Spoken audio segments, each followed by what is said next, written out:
the tango, as composer Astor Piazzolla remembers.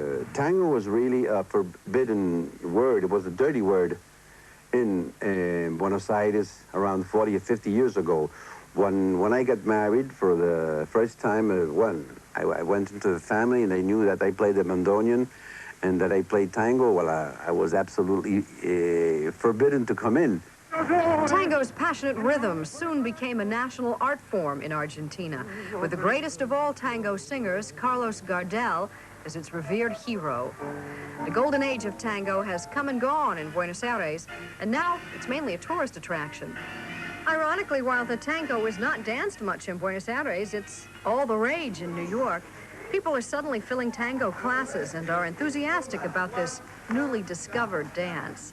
It's like two people that are really together. It's so romantic and It's the one time when, as a woman, I surrender. This tango mania has been spurred by the Broadway hit Tango Argentino, with its dazzling display of Argentina's best tango dancers. Tango has been called the somber soul of Argentina, and poets in the country have described tango as not just a dance, but a state of mind, a feeling of sadness to be danced to. There's no telling how long tango will continue to entrance Americans. And even though it's on the wane in Buenos Aires, it will never totally disappear from Argentina, as long as people like Adele Mansur have their way.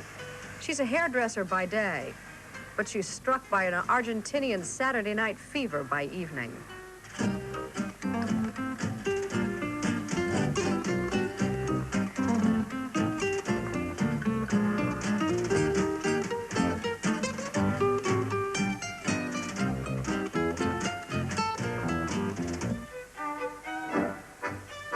Adele says the tango will survive in Argentina as long as there is one couple left to dance to its melody.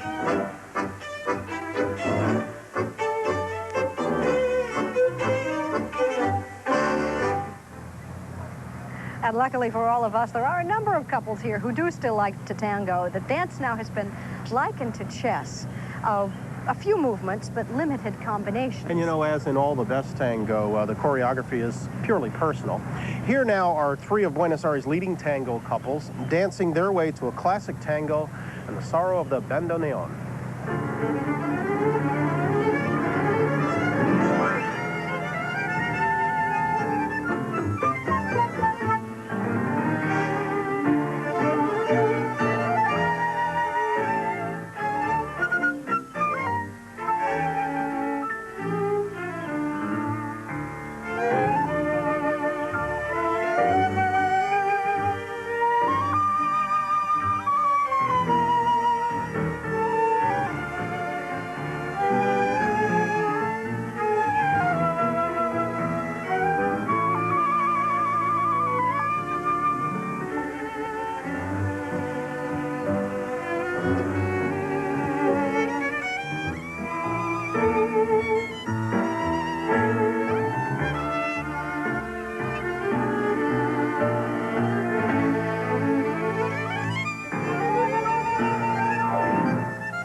Our instincts were right. We'd have looked utterly ridiculous. We'll come back in just a moment. Some final notes from South America after a message. We have come to the end of what I think has been a pretty good week. What started on a rooftop in Rio in a 100-degree heat is ending in a plaza in Buenos Aires in 75 degrees. And all in all, I've thoroughly enjoyed myself. I have thoroughly enjoyed myself, too. I guess almost ready to fasten the seatbelt and go home. But haven't you been impressed? America, we think of ourselves as the melting pot. It's the whole new world. Yeah, all of Brazil, all of Argentina. There are a lot of melting pots going on out here, and I don't know. I guess at its best, television is supposed to all at once inform, entertain, and educate, and I'd like to think that's what we have been about this past week. Certainly, I know it applies to many of us who've been involved. We've learned an awful lot more than we knew before coming down here.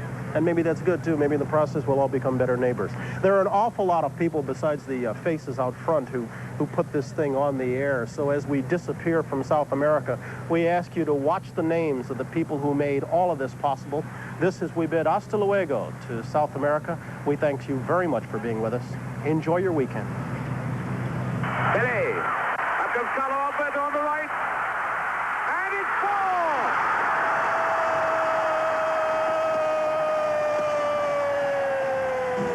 Nas entrelinhas da história, herói Bahia, herói de bacalhau, tirando a poeira das memórias, que legal.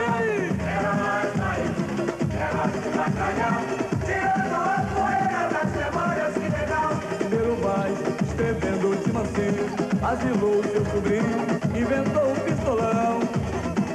Que caramuru não deu sabor, fica bom, na tribo comparar com as turmas.